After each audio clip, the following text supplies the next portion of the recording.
वो कर्ज जिसने एक आदमी को तोड़ दिया। अगर आज तुम्हें लगता है कि तुम सब कुछ सही कर रहे हो, फिर भी जिंदगी तुम्हारे खिलाफ जा रही है, तो ये कहानी ध्यान से सुनना, क्योंकि ये कहानी किसी राजा की नहीं, किसी अमीर की नहीं, किसी पढ़े लिखे अफसर की नहीं है।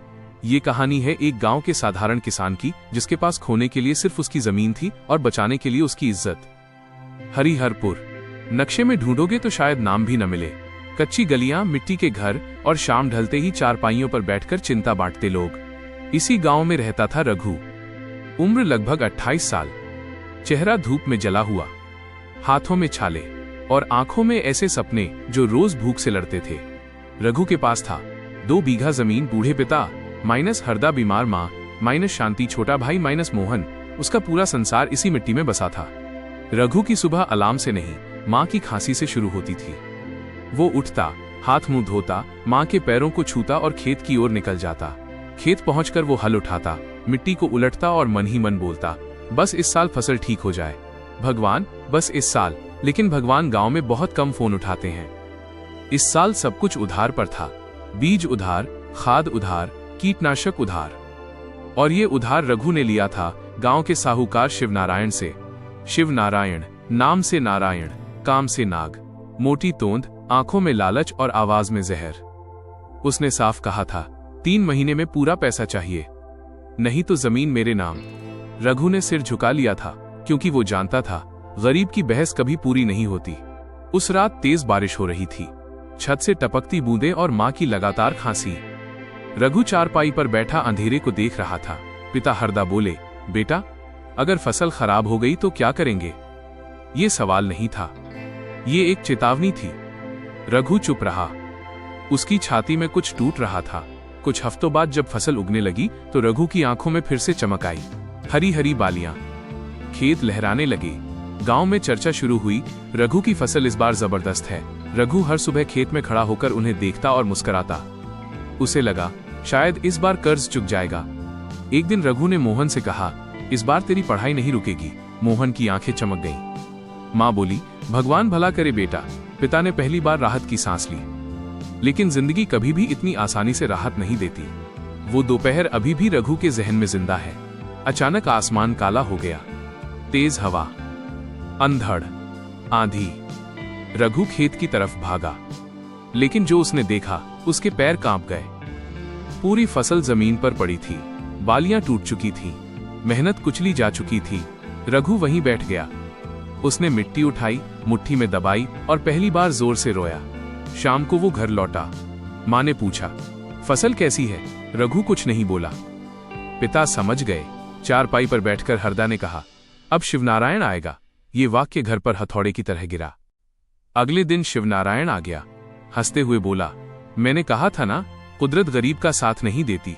उसने कागज निकाला, साइन कर दे, जमीन मेरी। मां रोने लगी। मोहन डर गया। पिता की आंखें झुक गईं।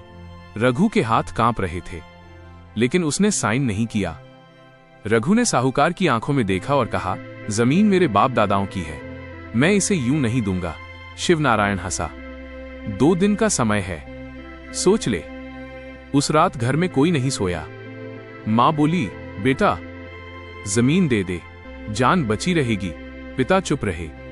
मोहन ने कहा, भैया, मैं काम कर लूंगा। रघु बाहर निकला, आसमान देखा और पहली बार उसने खुद से पूछा, क्या गरीब का सपना देखना गुनाह है? रघु ने उस रात एक पल भी आंख नहीं लगाई। चारपाई पर लेटा था, लेकिन दिमाग 1000 सवालों से भरा था। मां की आवाज बार बार कानों में गूंजती, जमीन दे दे बेटा। पिता की चुप्पी उससे भी ज्यादा डरावनी थी। और मोहन, जिसकी पढ़ाई, सपने सब उसी मिट्टी पर टिके थे।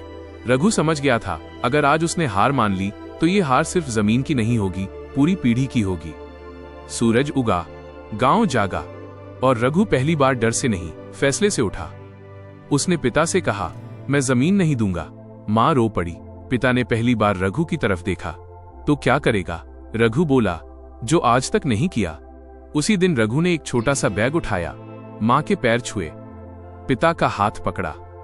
मोहन बोला, भैया जल्दी आना। रघु बस में बैठा। बस चली और हरिहरपुर पीछे छूट गया। लेकिन रघु के अंदर कुछ जाग चुका था। शहर सपनों जैसा नहीं होता, शहर इम्तिहान होता है। रघु ने काम ढूंढा, जहां मिला वहीं घुस गया। कभी ईंट उठाई, कभी बोरे, कभी रात रात भर खड़ा रहा। पहली बार उसने समझा, मेहनत सब करते हैं पर सब आगे नहीं बढ़ते। एक ठेकेदार ने कहा, काम कर, पैसा हफ्ते के अंत में। रघु ने भरोसा किया। 15 दिन, 20 दिन और एक दिन ठेकेदार गायब। न पैसा न जवाब। रघु सड़क किनारे बैठा था, जेब खाली, आंखें सुन। उसी दिन उसके अंदर कुछ टूट नहीं बना। उसने खुद से कहा, अब आंख बंद करके भरोसा नहीं करूंगा। रघु ने काम के साथ सीखना शुरू किया। मंडी देखी, भाव समझे, लोगों की चाल समझी। उसने देखा, गांव का किसान सबसे ज्यादा मेहनत करता है और सबसे कम कमाता है, क्योंकि बीच में बहुत लोग खाते हैं। उसी दिन रघु को एक रास्ता दिखा। 6 महीने बाद रघु वापस लौटा। गांव वही था पर रघु नहीं। शिवनारायण ने हंसकर पूछा, शहर से क्या कमा लाया? रघु शांति से बोला, दिमाग। रघु ने खेती का तरीका बदला। उसने तय किया, अब फसल सीधे मंडी में बेचेगा, बीच वाले नहीं, दलाल नहीं। गांव के कुछ लोग हंसे, ये पागल हो गया है। शिवनारायण ने दबाव डाला, लेकिन इस बार रघु के पास हिसाब था, पैसे थे, समय पर।